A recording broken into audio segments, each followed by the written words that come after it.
భక్తులందరికీ నమస్కారం అండి. దేవి అనుగ్రహం ఛానల్‌కి స్వాగతం. ఆ దేవి యొక్క ఆశీస్సులు మనందరిపై ఉండాలి అని చెప్పి మనస్ఫూర్తిగా కోరుకుంటూ, ఈరోజు దుర్గమ్మ చెప్పేటువంటి సందేశాన్ని ఒక్కసారి వినే ముందుగా మన ఛానల్‌ని గనక కొత్తగా ఎవరైనా చూస్తూ ఉన్నట్లయితే ప్లీజ్ సబ్స్క్రైబ్ చేసుకోండి ఫ్రెండ్స్. వీడియో నచ్చితే గనక లైక్ చేయండి, షేర్ చేయండి, కామెంట్ చేయండి. కొంచెం సపోర్ట్ చేయండి. ఇక వీడియోలోకొచ్చేస్తే, తల్లి నువ్వు ఇక ఏమాత్రం కూడా ఆలస్యం చేయకుండా వెంటనే ఈ లేఖను తీసి చూడు. ఈ లేఖలో ఏముందో ఈ దుర్గమ్మ మాటల్లోనే విను. స్వయంగా దుర్గమ్మ నిన్ను బాధ పెడుతున్న వాళ్ళందరినీ కూడా వాళ్ళ ఆట కట్టించడానికి ఈ విధంగా చేయబోతుంది. అది నువ్వు విని తెలుసుకో. ఖచ్చితంగా నువ్వు విని తెలుసుకోవాలమ్మా. ఇంతకాలంగా ఇప్పుడు నీకు ఎవరైతే ద్రోహం చేశారో, ఎవరైతే నిన్ను, నీ మనసును, నీ కుటుంబాన్ని బాధ కలిగించే మాటలు అంటున్నారో, ఎవరైతే నిన్ను నలుగురిలో అవమానాలకు గురిచేశారో వాళ్ళందరినీ కూడా నేను శిక్షిస్తాను. అవును బిడ్డ, నిన్ను వాళ్ళ మాటలతో కానీ, చేష్టలతో కానీ, నిన్ను కన్నీరు మున్నీరుగా బాధపెట్టిన ఎవ్వరినీ కూడా నేను వదిలిపెట్టను. ఇక అలాంటి వ్యక్తుల్ని నేనేం చేయబోతున్నానో, వారికి తగినటువంటి శిక్ష ఏ విధంగా వేయబోతున్నానో తెలుసుకోవాలి అంటే ఇప్పుడే నువ్వు ఈ లేఖని తీసి చూడు. నీ మనసుని ఎప్పుడైనా నిబ్బరంగా ఉంచుకో. నీ జీవితాన్ని నేను మారుస్తాను. ఎవ్వరి మాటల వల్ల కూడా నువ్వు అవమానపడ్డావో, ఎవ్వరి వల్ల అయితే నువ్వు బాధపడ్డావో అవన్నీ కూడా నాకు తెలుసు. నీ దుర్గమ్మ ఈ సందేశం వినిపించింది నీకోసమే. నా బిడ్డలందరూ కూడా సంతోషంగా ఉండాలి అని చెప్పి ఈ సందేశాన్ని నీ ముందుకు నేను తీసుకొచ్చాను. మరి ఈరోజు ఈ లేఖలో ఉన్న సందేశాన్ని దుర్గమ్మ నీ ముందుకు ఎందుకు తీసుకొచ్చాను? బిడ్డ, ఈ లేఖలో ఉన్న సందేశాన్ని నీకు వినిపించబోతున్నాను. జాగ్రత్తగా ఉండు. నువ్వు తెలుసుకోవాల్సింది ఏంటి అంటే, ఖచ్చితంగా నువ్వు నన్ను మనస్ఫూర్తిగా ఒక్కసారి మనసులో తలుచుకో. నా రూపాన్ని నీ మనసులో నిలుపుకో. నా పేరుని పదే పదే నువ్వు తలుచుకో. అలా తలుచుకున్న తర్వాత నేనిస్తున్నటువంటి ఈ సందేశాన్ని జాగ్రత్తగా విను.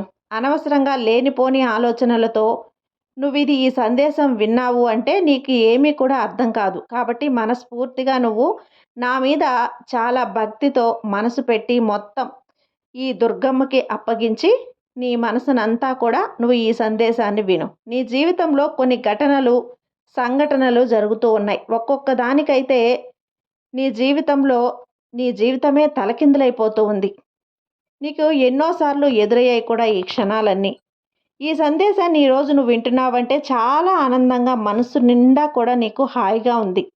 ఈరోజు నీ కన్నీళ్ళన్నీ కూడా శాశ్వతంగా దూరం చేయబోతున్నాను. కాబట్టి జాగ్రత్తగా ఉండు.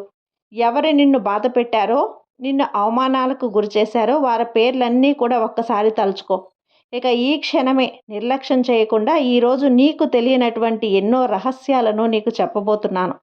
కాబట్టి నువ్వు ఏమాత్రం కూడా అశ్రద్ధ చేయకుండా ఈ దుర్గమ్మ చెప్పే ఈ సందేశాన్ని నీ కంటపడిన వెంటనే ఈ లేఖని ఒక్కసారి తెరిచి చూడమ్మా.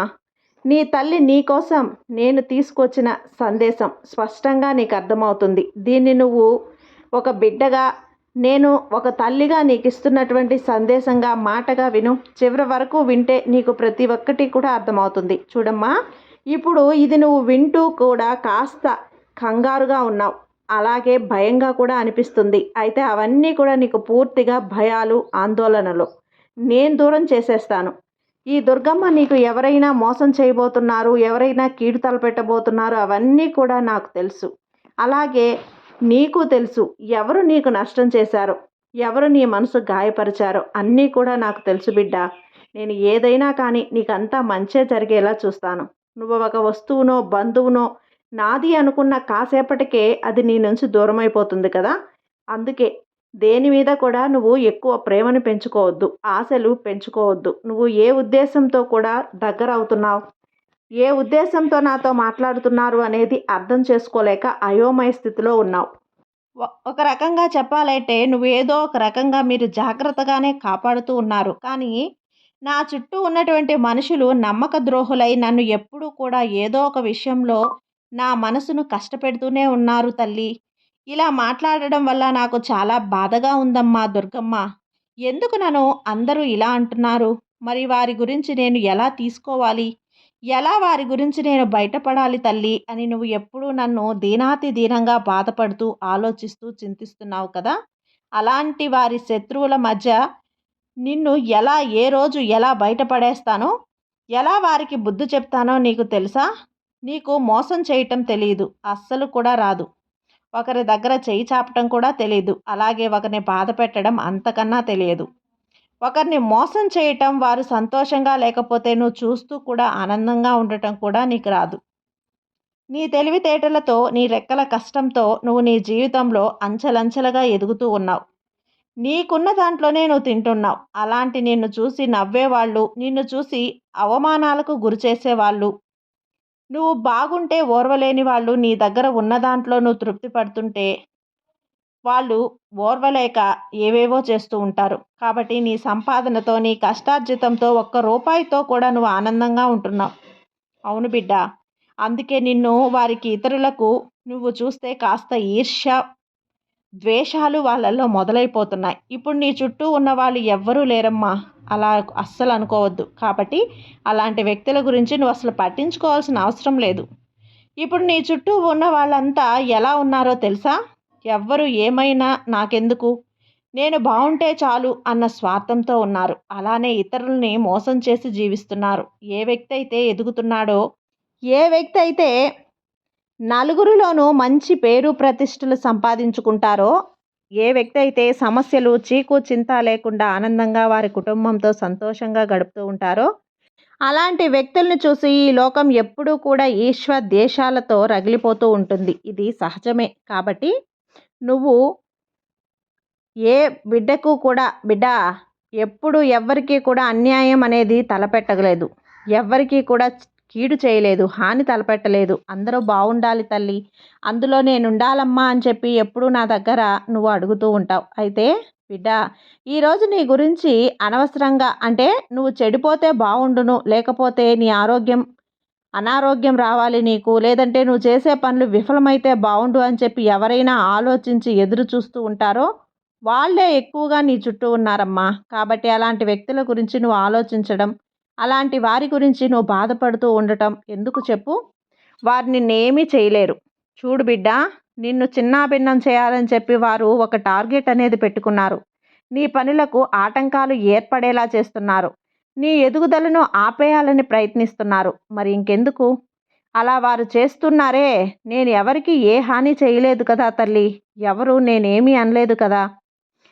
కానీ దీని వెనుక ఒక కారణం ఉంది. అలాగే ఆ వ్యక్తులు ఒక్కసారి అలానే నా కళ్ళు మూసుకొని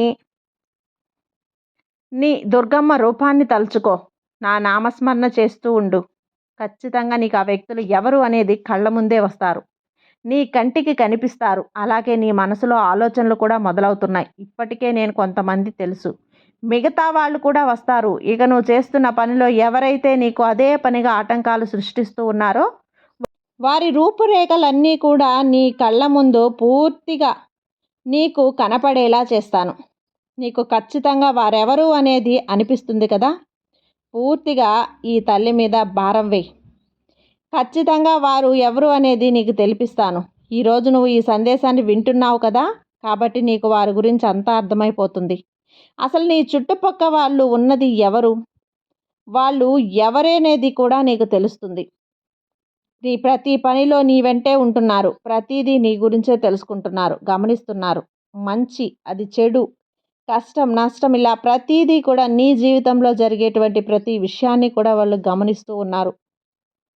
నువ్వు పనిచేసే చోట కావచ్చు, ఇరుగు పొరుగు వాళ్ళు కావచ్చు, బంధువులు, కుటుంబంలో వాళ్ళు కూడా కావచ్చు, రక్త సంబంధీకులు కూడా కావచ్చు, ఇలా నిన్ను గమనిస్తూ శత్రువులు అవుతున్నారు. అలానే మీ ఇద్దరి మధ్య చనువు కూడా ఎక్కువగా ఉంది. జాగ్రత్త. దానివల్ల నీకు ఏం జరుగుతుందో, ఇక వారి మనసులో ఉన్నటువంటి ఆలోచన ఏదైనా సరే, నువ్వు వారు ఎందుకు భయపడతారు చెప్పు? నువ్వున్నావు, నీ సలహా తీసుకోవచ్చు అని చెప్పి నేను పూర్తిగా పతనం చేయాలని వాళ్ళు ఆలోచిస్తున్నారు. నీ మానసిక పరిస్థితిని చూసి వాళ్ళు అన్నీ కూడా లెక్కలు వేసుకుంటున్నారు. నిన్ను కృంగదీసేయాలి అని చెప్పి ఎన్నో రకాల ఆలోచనలు చేస్తున్నారు. అమ్మా చూడు, కొంతసేపటికి నువ్వు బాధపడుతూ, విలవిల్లాడిపోతూ, నిద్రాహారాలు మానేసి కుమిలిపోతూ ఉంటే, ఒంటరిగా ఉంటే ఎలా? వాళ్ళు నిన్ను చూస్తూ హాయిగా నవ్వుకోవాలి అని చెప్పి ఎంతోమంది ఎదురు చూస్తున్నారు. మరి అలాంటి వ్యక్తులకి నువ్వు దూరంగా ఉండొద్దు. అలా వాళ్ళతో స్నేహం ఎందుకు చెప్పు? మానేసేయి. నీ బాధ్యత పూర్తిగా ఈ తల్లి మీద పెట్టు. నేనే చెప్తాను కదమ్మా! తప్పులేదు అని. నీకు చెడు చేసిన వారికి నువ్వు చెడు చెయ్యి. నీకు మంచి చేసిన వాళ్ళకి నువ్వు మంచిగా ఉండు. ఇదే, ఇదే ఈ లోకం యొక్క నీతి. ఏదైనా కానీ ఈ అమ్మ ఆశీర్వాదంతోనే జరుగుతుంది. చెడు చేసేవాళ్ళు అసలు వాళ్ళ ఆటలు ఎన్ని రోజులు ఆడతారు చెప్పు?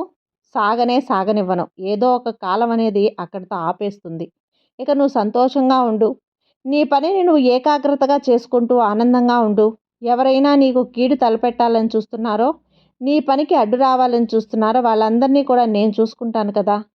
ఇక నువ్వు హాయిగా సంతోషంగా ఉండు. బిడ్డా, నీకు బాధ పెట్టాలని చూసిన వాళ్ళ ఆటల్ని నేను కట్టిస్తానమ్మా. కల్మషం లేనటువంటి నీ మనసంటే నాకు చాలా ఇష్టం. కాబట్టి నీ ఏ పనిలోనైనా కూడా ఎలాంటి అవాంతరాలు కూడా రాకుండా నేను నిన్ను జాగ్రత్తగా నడిపిస్తాను. జాగ్రత్తగా చూసుకుంటాను. ఇక్కడ ఎవ్వరి పప్పులు కూడా ఉడకనివ్వను. అంతా కూడా వాళ్ళ ఆట కట్టించే విధంగా ఈ దుర్గమ్మ నేను చూసుకుంటాను. కాబట్టి ఇక నుంచైనా నువ్వు జాగ్రత్తగా ఉండు. నిన్నెవ్వరూ ఏమీ చేయలేరు. హాయిగా ధైర్యంగా ఉండు. కొండంత అండగా ఈ దుర్గమ్మ నీకుండగా నీకెందుకు దిగులు చెప్పు? భయపడకు, బాధపడకు. ఈ అమ్మ నీకు తోడుగా ఉంది కదా! నీకు రక్షణగా ఉంది కదా! ఇక ఎలాంటి కష్టం వచ్చినా ఎదుర్కొనేందుకు ధైర్యంగా ముందుకు అడుగు వెయ్యి. నీ వెనకాలే ఈ శక్తి, ఆదిశక్తి, పరాశక్తి ఈ దుర్గమ్మ నీతో నిల్చొని ఉంది. సర్వే జన సుఖినో భవంతు. జై దుర్గమ్మ.